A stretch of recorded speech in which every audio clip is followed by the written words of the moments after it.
Bandang alas 6:30 ng gabi nang lumabas si Mario Bautista sa Loop 101 at pumasok sa lilim ng entrada ng Sierra Mare Resort sa Scottsdale, Arizona. Ang araw sa disyerto ay tila tanghaling tapat pa rin sa tindi ng sikat nito. Kumikislap ang kalsada mula sa natitirang init at ang mga bundok sa dikalayuan ay tila pininta ng mainit na kulay kahel at rosas, parang isang obra maestrang watercolor sa kalangitan. Inilagay ni Mario ang kotse sa park at dahan-dahang huminga. Sa likod, mahimbing nang natutulog ang 9 na taong gulang niyang anak na si Marilu. Nakasandal ang kanyang pisngi sa bintana. Bahagyang nakabuka ang mga labi. Nalaglag na ang kanyang lumang tablet sa upuan, nakapirme sa isang eksena ng kartun. Saglit na hindi gumalaw si Mario. Tahimik niyang ninamnam ang katahimikan. 6 na oras ang kanilang biyahe mula San Diego, kasama na ang ilang hintuan para sa gasolina at banyo. Sa totoo lang, pwede naman niyang ipadrive ito sa iba. Pero may pakiramdam siyang siya mismo ang dapat gumawa ng paglalakbay na ito. Para bang personal ito? Para bang ito ang tama? Katatapos lang ng Sierra Mare sa isang malawakang 6 na buwang renovation sa ilalim ng pamamahala ng kanyang kumpanya. Technically, pag-aari niya ang property, pero sadyang lihim ang impormasyong iyon. Mas gusto niyang manatiling nasa likod ng eksena, pero hindi ito tungkol sa negosyo o real estate. Tungkol ito sa isang pangako. Kaarawan ni Marilu sa loob ng 2 araw at mula nang makita niya ang mga larawan ng hotel, lalo na ang lobby na may talon, hindi na ito nawala sa kanyang bibig. Kaya imbes na theme park, pinili ni Mario ang isang tahimik at espesyal na bakasyon para lang sa kanilang dalawa. Tiningnan niya ang rear view mirror. "Hey baby girl!" Mahinahon niyang sambit habang tinatapik ang manibela. Napakislot si Marilu, dahan-dahang iminulat ang mga mata. "Nandito na tayo?" tanong niya. Ngumiti si Mario. "Nandito na tayo." Nag-inat si Marilu at muling na-excite. "Pwede na tayong mag-swimming mamaya?" tanong niya agad. "Mag-check-in muna tayo, tapos saka natin tingnan ang pool," sagot ni Mario. Lumabas siya sa mainit na hangin, kumalabog ang kanyang mga tuhod, alaala ng kanyang mga taon sa militar sa ibang bansa. Hindi madaling mawala ang ganong alaala kahit may kaginhawaan. Lumibot siya at binuksan ang pinto ni Marilu. Bumaba ito, hawak-hawak ang kanyang pink na backpack na para bang may hawak siyang babasagin. Hindi halata kay Mario na isa siyang may kaya. Nakakaraniwang navy blue na t-shirt lang siya, cargo shorts at medyo laspag na rubber shoes. Maikli ang buhok, malinis ang mukha at ang balat ay sunog sa araw, tila tanda ng disiplina. Ganyan talaga pagdating sa Marines. Pero hindi siya narito para makilala, narito siya para magpahinga. Kinuha niya ang maliit na maleta ni Marilu mula sa likod at magkahawak kamay silang pumasok sa resort. Ang lobby ay malamig at amoy lavender at cedar. Ang tunog ng indoor waterfall ay marahang umaalingaw-ngaw tulad ng sa larawan. Lumiwanag ang mukha ni Marilu. "Totoong tubig pala," namamanghang sambit niya. "Sabi ko naman sa'yo," nakangiting tugon ni Mario. Sa front desk, 3 staff ang abala. 2 ay nagtatawanan habang nakatutok sa isang cellphone. Ang isa, isang batang babae na may madilim na lipstick at name tag na Santos, ang tumingin sa kanilang paglapit. Magalang nangumiti si Mario at tumango. "Magandang gabi, mag-check-in lang kami." Mario Bautista, nasa ilalim ng Bautista Travel Partners. Nawala ang ngiti ni Santos habang tinitingnan si Mario. Tumigil ang kanyang mga kamay sa keyboard. "May confirmation number po ba kayo?" Iwas ang tingin niya. Tumaas ang kilay ni Mario pero mahinahon ang tono. "Hindi na dapat kailangan. Amin po ang property. Ako mismo ang nag-reserve noong 1 linggo. 5 gabi, deluxe suite. Ako at ang anak ko lang." Maigting ang sagot ni Santos, tila kabisado na, "Isang saglit lang po." Nag-click siya sa screen, medyo OA ang kilos, at panay ang sulyap kay Mario na para bang istorbo ito. Makalipas ang 15 segundo, napabuntong hininga siya. Pasensya na po, sir. Fully booked na kami ngayong linggo. Baka po nagka-aberya sa system. Napakurap si Mario. Parang hindi yata tama yan. Nangyayari po talaga yan, sagot niya, na parang walang pakialam sabay harap sa susunod na bisita. Isang mag-asawang nakamatching golf polo at mamahaling bagahe. Subukan niyo po sa hotel sa kabila, dagdag pa ni Santos. Baka may bakante sila ron. Tumingin si Mario kay Marilu na nanahimik na at parang nalilito sa nagaganap. Bumaling muli siya kay Santos. Pwede bang i-double check mo? Pero abala na ito sa bagong bisita. Welcome to Sierra Mare, masaya niyang bati. Mag-check-in po kayo? Umatras si Mario, hindi galit, pero mariin ang pagkakakuyom ng panga, hindi sa galit, kundi sa kontrol. Yung uri ng kontrol na natutunan sa giyera, korte at boardroom. Yumuko siya kay Marilu at pabulong, upo muna tayo, ha? Tumango si Marilu tahimik. Umupo sila sa bench malapit sa waterfall. Tahimik na pinanood ni Mario ang mag-asawa na mabilis lang naka-check-in at nagtungo sa elevator. Masayang kumakaway habang hawak ang susi sa kwarto. May kasunod pa silang bellhop na bit-bit ang designer luggage. Habang dumaraan ito kay Mario, tumingin ito saglit, walang sinabi. Saka umiwas ng tingin. Hindi nagsalita si Mario pero napansin niya ang lahat. At may kutob siyang, hindi lang basta system error ito. Tahimik na umupo si Mario sa tabi ni Marilu. Marahan nitong ipinadyadjad ang kanyang mga binti sa gilid ng upuan. Yakap-yakap pa rin ang kanyang pink na backpack. Daddy, mahina niyang tanong, nakalimutan ba nila ang kwarto natin? Napangiti si Mario pero halatang pilit. Hindi sa nakalimutan nila, mahinahon niyang sagot. Sa palagay ko, may isang taong hindi lang nag-abala na tingnan. Nakatagilid ang ulo ni Marilu, halatang naguguluhan. Bakit nila gagawin yon? Tiningnan ni Mario ang kanyang mga kamay. Minsan, ang mga tao ay nagpapasya base sa akala nila sa isang tao, hindi kung sino talaga siya. Nakatitig pa rin si Marilu sa mga mata niya. Parang nagsuot ng costume? Parang ganon, tumango si Mario. Pero sa pagkakataong to, hindi ako ang may suot ng costume. Bago pa makatanong si Marilu, tumayo na si Mario. Subukan ulit natin. Sa pagkakataong ito, bumalik siya sa front desk ng mag-isa. Si Santos ay abala pa sa dalawang matandang lalaking nakapolo, masayang nag-uusap tungkol sa golf tea times at drink coupons. Maingat na lumapit si Mario. Excuse me, wika niya. Napabuntong hininga si Santos. Sir, sinabi ko na po. Narinig kita, putol ni Mario, mahinahon ang tono. Pero may hihilingin lang ako. Pakihanap ang pangalang Bautista Travel Partners at tingnan ang mga reservation sa ilalim ng account na yon. Nakasabit sa ere ang mga daliri ni Santos sa ibabaw ng keyboard. Sir, tinignan ko na po at... Hindi itinaas ni Mario ang boses. Hindi siya nagalit. Bahagya lang siyang yumuko at mahinang sinabi, pakiusap. May kakaiba sa kanyang boses, hindi halata, pero nag-iba ang ihip ng hangin. Bahagyang nanigas ang ekspresyon ni Santos. Tuwid ang tindig, pero nagsimula pa rin siyang mag-type. Tumingin siya sa screen, nag-click, nag-scroll, pagkatapos ay natigilan. Saglit lang, pero may nakita sa mukha niya, isang iglap ng pagkilala, pagkatapos ay bigla rin itong nawala. Wala! Mabilis niyang sagot sabay exit sa screen. Wala pong nakarehistro sa pangalang yan. Sabi ko nga po, fully booked kami.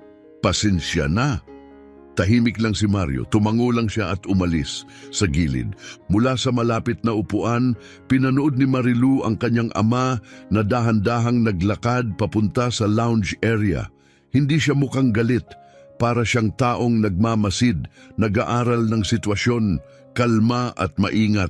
Umupo siya sa tabi ng isang malaking halamang palamuti, kinuha ang telepono at tumawag. Lisa, hello, si Mario ito. Aniya pagkasagot ng linya. Nandito kami ni Marilu sa Sierra Mare. Isang saglit ng katahimikan. Hindi pa kami naka-check-in. Isa pang sandali.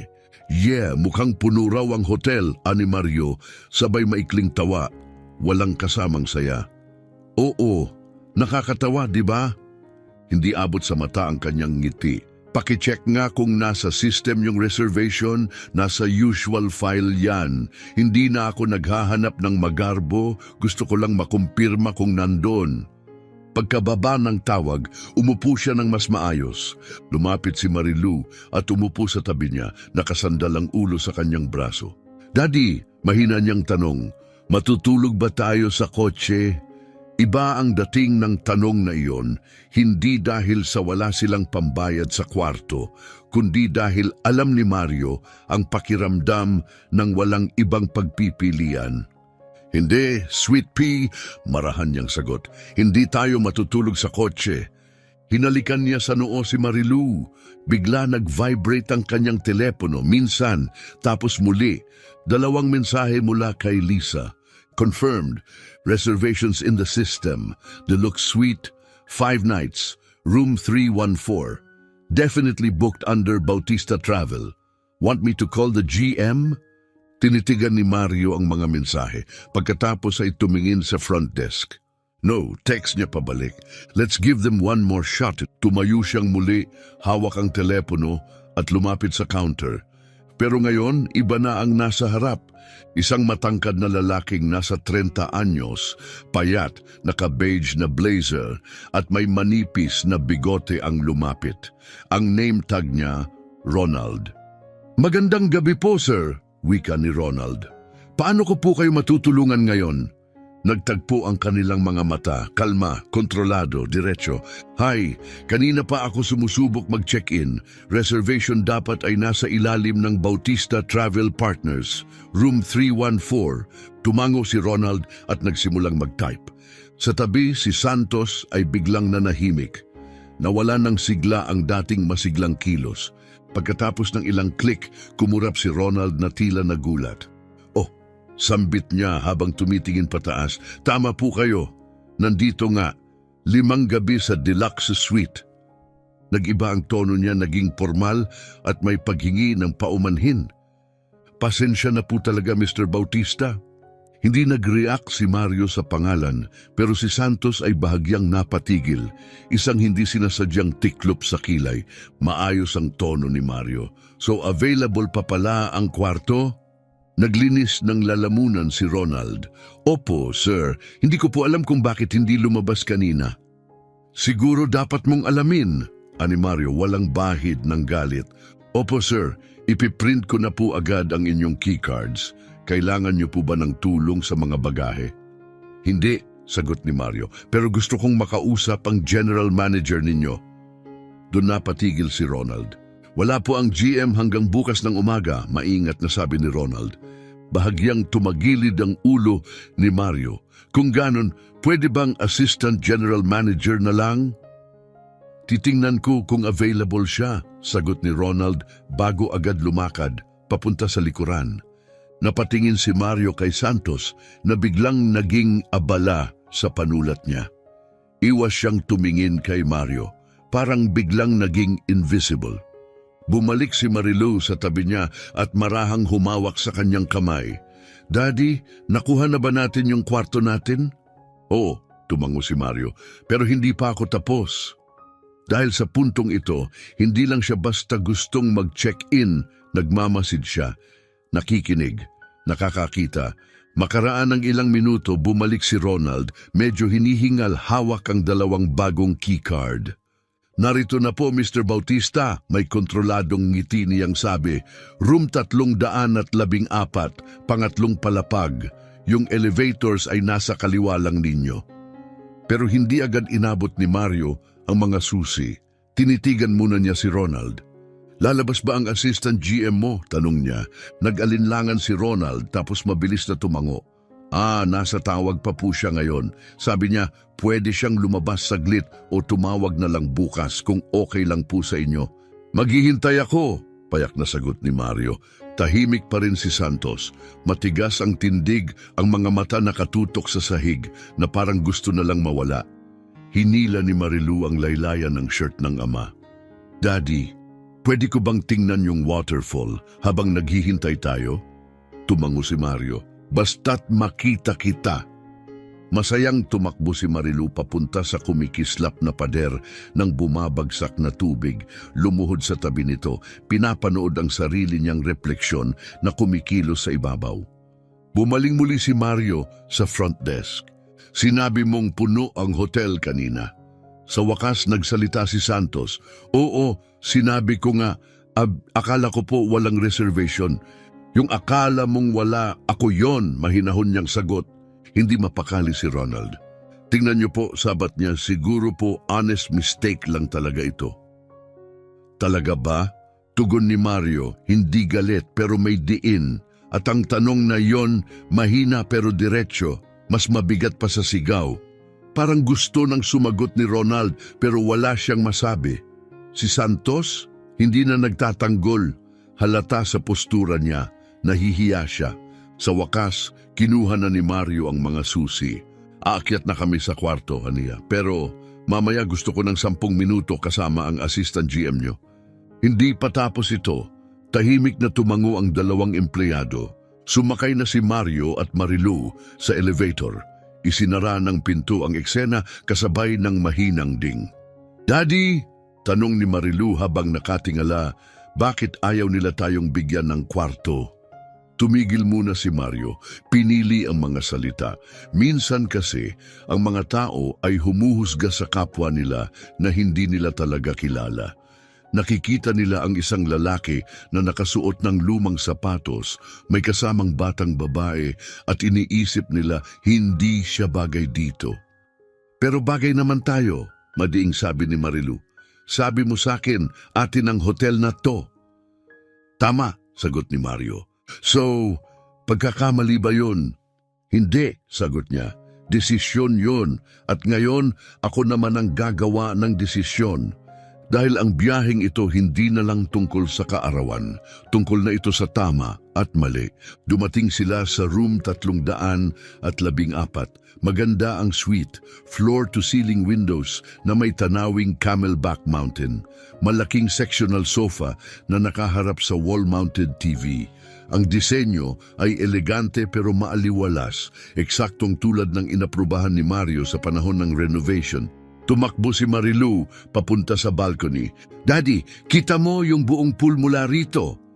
Sumunod siya at pinanood ang paglubog ng araw sa likod ng burol ng disyerto. Dapat ay mapayapa ito. Pero nanatiling tikom ang kanyang panga. Nag-vibrate ang kanyang telepono. Mensahe mula kay Lisa. Gusto mo bang tawagan ko ang board o legal? Agad siyang nag-reply. Hindi, pero ipadala mo ang numerong to sa distritong direktor. Sabihin mong nandito ako hanggang Huwebes. Kung gusto nilang maintindihan kung bakit muntik nang mapalayas ang isang paying guest, ako na mismo ang sasagot. Ipinatong niya ang telepono. 10 minuto pa lang may kumatok. Isang babaeng nasa huling 40 taon ang nasa labas. Maikli ang blondeng buhok, naka-professional blazer at may badge na may pangalang Teresa Rowe, Assistant General Manager. Medyo hinihingal siya. Mr. Bautista, ani Teresa, pasensya na po't hindi ko kayo agad nasalubong.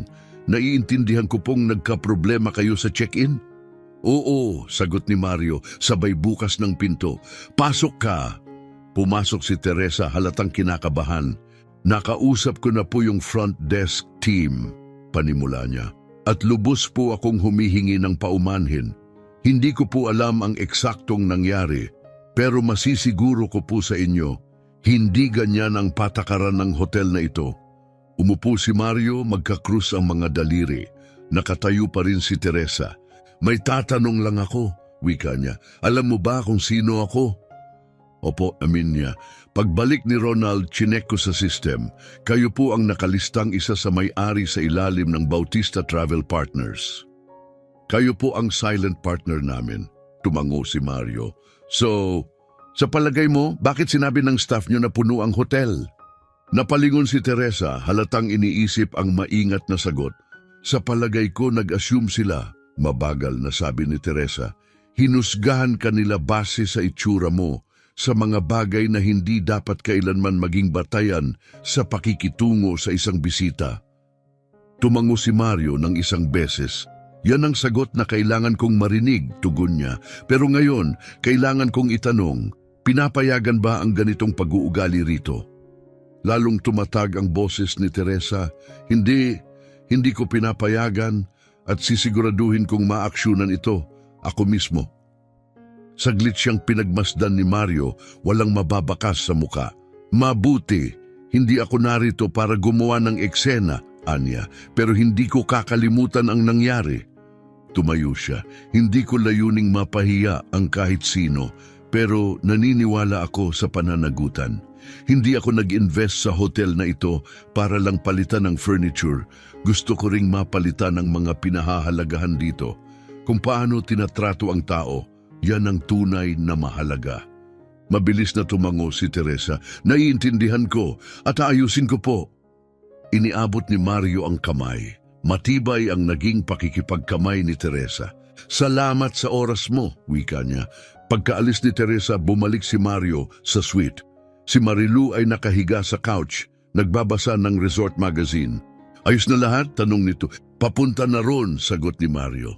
Pero hindi pa siya tapos, hindi pa. Kinabukasan nagising si Mario bago pa sumikat ang araw, isang lumang gawi mula sa kanyang dating buhay. Nagtimpla siya ng kape mula sa hotel machine. Hindi kagandahan ang lasa, pero sapat na para magising. Lumabas siya sa balcony, malamig at tuyot ang hangin.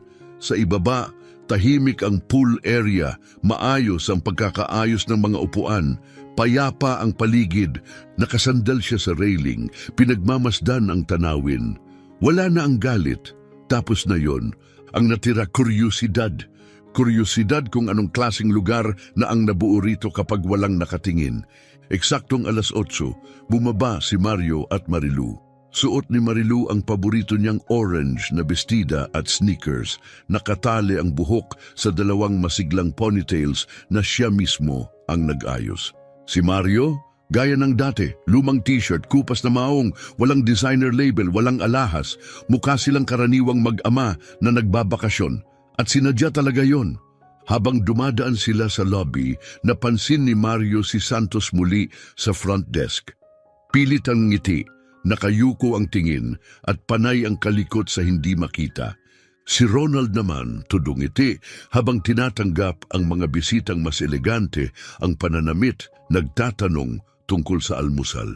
Hindi na sila tumigil, diretso sila sa Desert Bloom Cafe, ang main restaurant ng resort.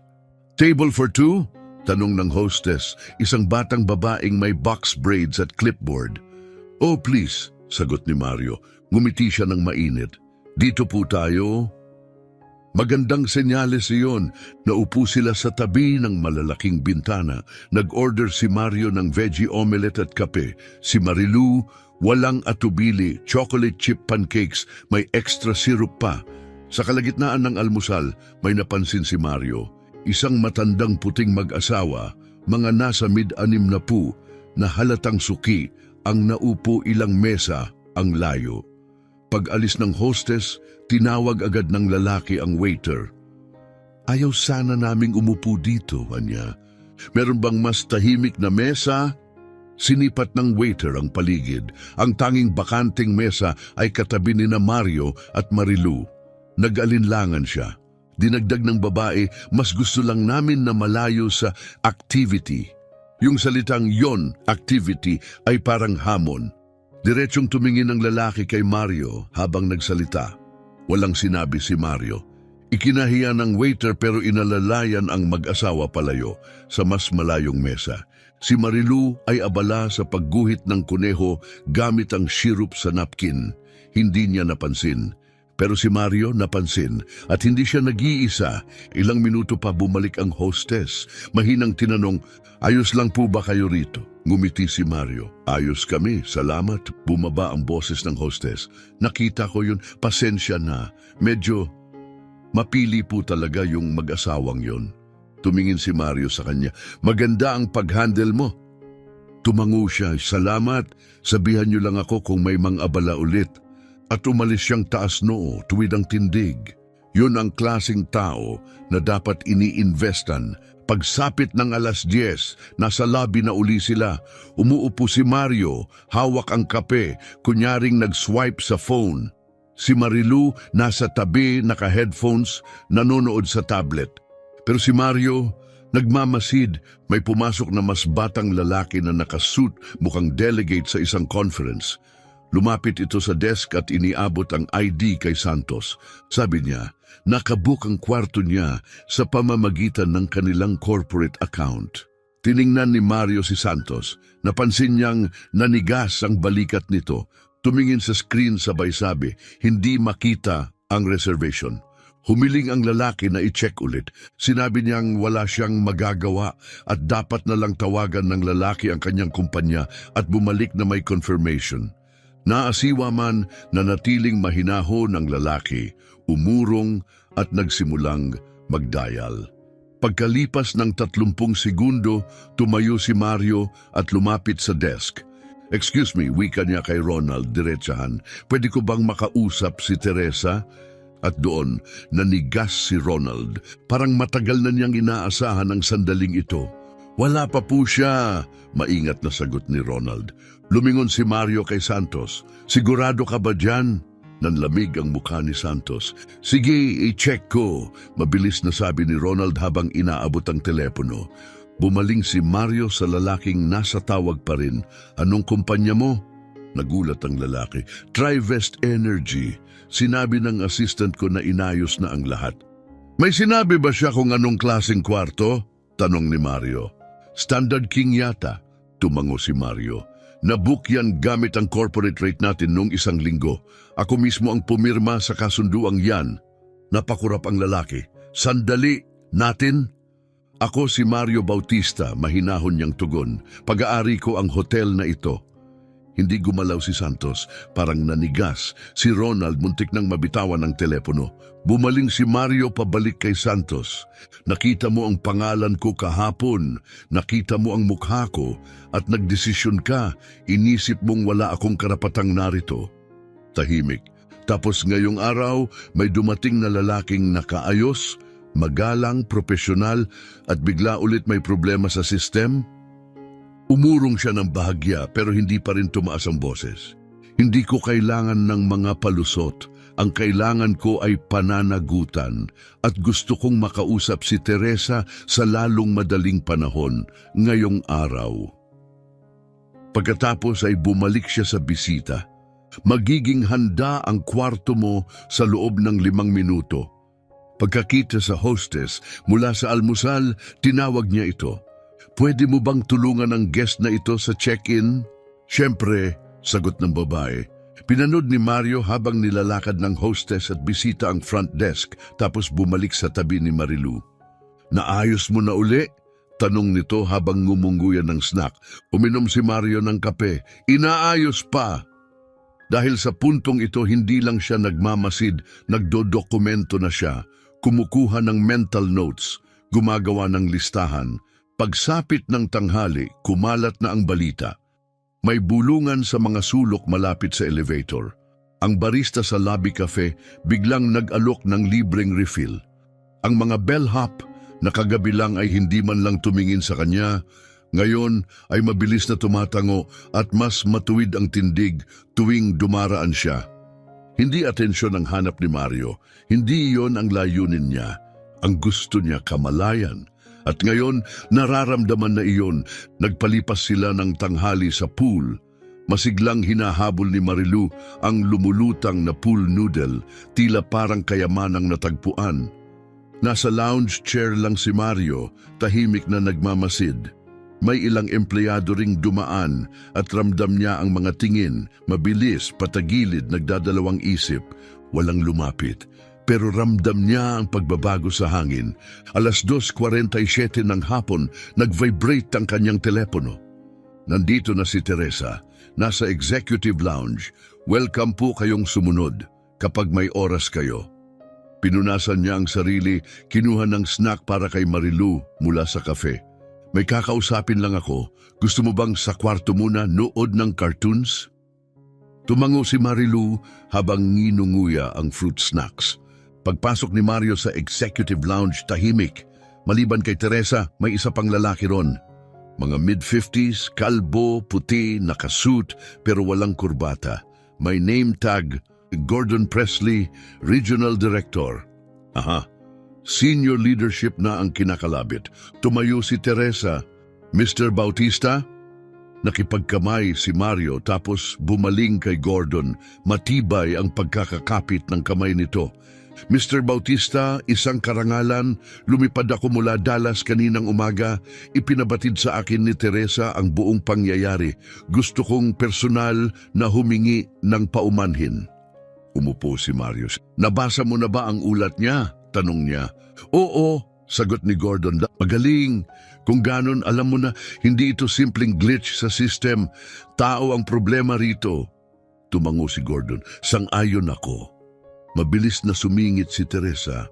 Nakausap ko na po si Santos. Kasalukuyan siyang naka-administrative leave habang iniimbestigahan. Bahagyang tumagilid ang ulo ni Mario. At ang iba mong staff? Ire-review namin ang training policies, sagot ni Teresa. Tinitingnan kung sino ang tapos na sa anti-bias training, kung sino... Itinaas ni Mario ang kamay. Wala ko rito para sa listahan ng training modules. Tumahimik ang dalawa. Nandito ako dahil mahalaga sa akin ang property na to. Binili ko ito dala ang paniniwalang lahat ay dapat makaramdam ng pagtanggap sa sandaling pumasok sila rito. Hindi lang yung mga pasok sa personal standards ng ibang tao. Nagpalit ng pwesto si Gordon sa kanyang upuan. Kalma pa rin ang tono ni Mario pero mabigat ang mga salita parang batong inilapag sa mesa. Kagabi, nagsinungaling ang staff nyo at ngayong araw nakita ko na naman ang parehong asal. Hindi ito aksidente, paulit-ulit ito, sinasadya at maiiwasan sana. Tumigil siya saglit, pinabayaan ang katahimikan na manahan. Wala akong pakialam kung taga-front desk o tagalinis ka ng sahig, sabi ni Mario. Bawat posisyon dito ay karapat-dapat sa respeto. Pero ang respeto dapat dalawahan. Kung minamaliit ng staff ninyo ang mga bisita, lalo na kung paulit-ulit, ibig sabihin may hindi gumagawa ng tungkulin nila. Tumango si Teresa, naririnig namin kayo. Bahagyang tumalim ang boses ni Mario. Hindi, sumasagot lang kayo. Magkaiba yon sa pakikinig. Naglinis ng lalamunan si Gordon. Ano po ang gusto ninyong gawin namin? Yumuko si Mario ng bahagya, nakapatong ang mga braso sa mesa. Ayoko lang ng isang warning letter. Gusto ko itong insidenteng to ay maging tunay na aral. Hindi PowerPoint, hindi slideshow na makakalimutan agad. Gusto ko ng meeting, may pangalan, may detalye, may malinaw na mga kahihinatnan. Tahimik na nakinig ang dalawa. At ayokong ako ang sentro nito. Tungkol ito sa sinumang lumalakad sa hotel na to, naka-sandals man o leather shoes, naka-rental man o luxury car. Kung unang instinct mo ay husgahan ng tao bago siya tulungan, hindi ka bagay sa team na to. Tumayo siya. At lahat ng guest na tinanggihan, hindi pinansin o pinagsarhan, dapat makatanggap ng personal follow-up. Tunay na paghingi ng tawad, hindi voucher. Mabagal na tumango si Gordon. Gagawin namin. Bumaling si Mario kay Teresa. Magaling ka sa ginagawa mo, pero huwag mong takpan ng kakulangan ng iba. Ang ganong klase ng loyalty, bumubutas sa buong team. Naiintindihan ko, mahinang sagot niya. Lumakad na si Mario pero huminto siya sa pintuan. Oh, at Gordon? Opo? Sa susunod na may palpak ang staff mo, siguraduhin hindi ito mangyayari sa isang marine na may-ari ng gusali. Hindi na siya naghintay ng sagot. Lumabas siya sa lounge at pumasok sa elevator. Sa loob malalim siyang huminga. Hindi na siya galit. Hindi rin siya dismayado. Klaro lang siya. At minsan, yung ganong klase ng kaliwanagan, mas makapangyarihan pa sa anumang pagsigaw. Nasabi na niya ang dapat sabihin. Ngayon nasa kanila na kung ano ang gagawin nila. Kinabukasan may kakaiba siyang naramdaman. Napansin ito agad ni Mario paglabas pa lang ng elevator. Pareho pa rin ang hitsura ng lobby, makinang ang marmol, marahang umaagos ang indoor waterfall, amoy lavender at cedar, pero iba na ang enerhiya. Si Ronald ang unang bumati, hindi na nerbyoso, hindi rin pilit ang ngiti, kundi taos puso. Magandang umaga, Mr. Bautista. Anya, matuwid ang tindig. Nag-enjoy ba ang anak ninyo sa pool kahapon? Tumango si Mario. Nag-enjoy siya, salamat. Mukhang may gusto pa sanang sabihin si Ronald, pero pinili na lang niyang tumango at bumalik sa trabaho. Sa almusal, lumapit ang parehong hostess na kahapon. Tahimik ang ngiti. Sir, bulong niya, narinig namin ang ginawa niyo. Marami sa amin, nagpapasalamat talaga. Ngumiti si Mario. Simula pa lang, tama na ang ginagawa mo. Yun ang mahalaga. Pagkatapos ng almusal, naglakad-lakad si Mario at Marilu sa resort. Hawak-hawak siya ni Marilu sa braso, palundag-lundag sa mga bato habang kumakanta ng mga kanta na siya mismo ang umimbento. Sa kanya, ito ay simpleng hotel na may malaking pool at walang katapusang pancake. At gusto ni Mario na ganoon ang pananatili nito sa ngayon. Habang dumaraan sila malapit sa hallway ng conference rooms, lumabas si Teresa. May hawak siyang clipboard, seryoso ang mukha, pero hindi na siya mukhang kinakabahan. Mr. Bautista, tawag niya, may ilang minuto po ba kayo? Tumingin si Marilu sa kanyang ama. Kunin mo muna yung tablet mo sa kwarto, susunod ako. Kumindat siya. Pag-alis ni Marilu, nagsalita si Teresa. Gusto ko lang pong ipaalam, nagpatawag kami ng all-staff meeting kaninang umaga. Mandatory, ipinaliwanag ko ang lahat ng nangyari. Ginamit ko ang mga pangalan, binanggit ko ang mga detalye, lahat inilatag. Tumaas ang kilay ni Mario. Paano tinanggap? Halo-halo, amin ni Teresa. May defensive, may nahihiya, may nagkukunwaring walang alam. Pero nakinig silang lahat at sinabi kong hindi optional ang pagbabagong ito. Obligado ito. Tumango si Mario. Yan mismo ang gusto kong marinig. Sinabi ko rin po na makikipag-usap kayo sa corporate sa susunod na linggo, dagdag ni Teresa. Interesado silang gawing bahagi ng training curriculum ang insidenteng ito para sa lahat ng branches. Napatawa si Mario. Maganda kung makatutulong para hindi na maulit sa iba, sulit na sulit. Maikling ngumiti si Teresa. Sa totoo lang, hindi nyo kailangang gawin to sa ganitong paraan. Pwede kayong nag-ingay, nagdala ng media, nagpaalis ng staff. Pwede, sagot ni Mario. Pero ano ang matututunan ng anak ko doon? Hindi agad sumagot si Teresa. Matututunan niya na ang kapangyarihan ay inuugoy, hindi tinatayuan, at yun ang ayokong ituro sa kanya. Ang gusto kong matutunan niya ay respeto, hindi paghihiganti. Tumingin si Teresa sa clipboard. Magiging mas maayos kami, sabi niya. Pangako. Naniniwala ako sa iyo, tugon ni Mario. Bumaling na siya para umalis, pero huminto muna saglit. Habang palabas na si Mario mula sa lounge, sandali siyang tumigil at lumingon. May itatanong lang ako, sabi niya kay Teresa.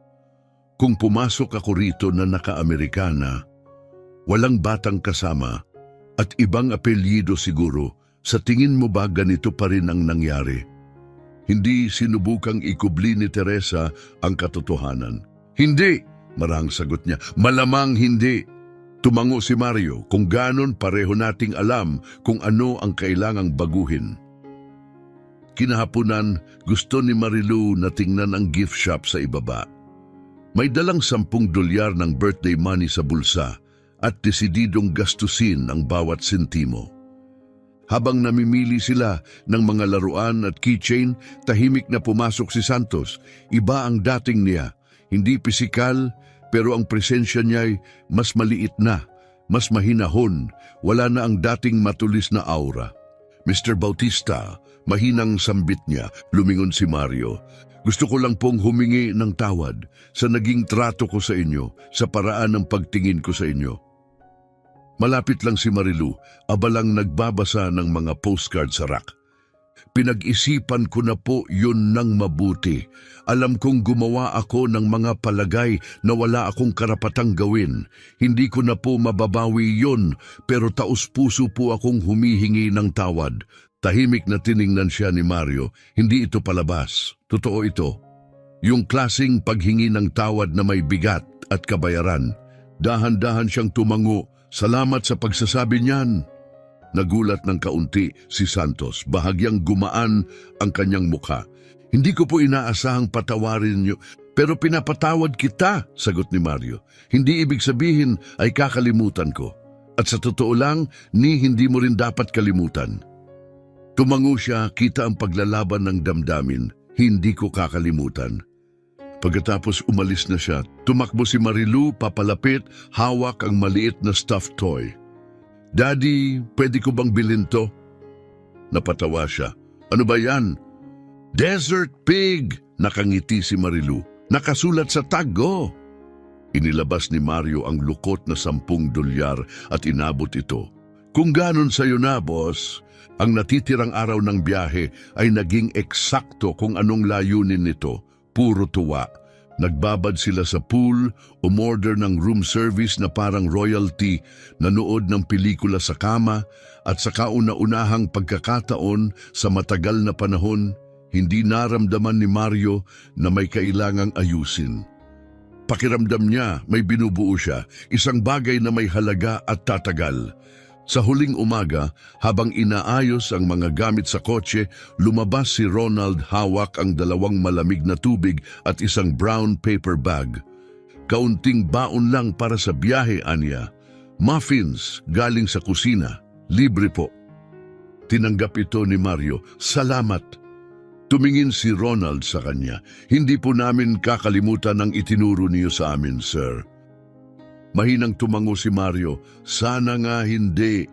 Ikinabit niya ang seatbelt ni Marilu, hinalikan sa noo at pumasok sa driver's seat. Habang umaalis sila sa Sierra Madre, tumingin sa bintana si Marilu. Daddy? Parang kang secret superhero. Ngumiti si Mario. Hindi naman, sagot niya. Tatay mo lang. Dahil minsan, ang pinakamakapangyarihang hakbang na magagawa mo ay ang umalis ng taas noo at malinis ang konsensya. Huwag husgahan ng isang tao sa itsura niya, sa suot niya, o sa iniisip mong kaya niyang bayaran. Libre ang respeto, pero mahal ang kapalit kapag binabaliwala. Kung ang kwentong ito'y nagpahinto sa iyo, nagpaisip sa kung paano natin tinatrato ang kapwa batay sa unang tingin, ibahagi ito. Baka sakaling sa tamang oras, mabasa ito ng taong pinakakailangang makabasa. At kung ikaw man ay nakatayo na sa kabilang panig ng front desk, hawak ang ID at nagdarasal na seryosohin ka, maghintay lang. Hindi mo alam kung sino ang nanonood.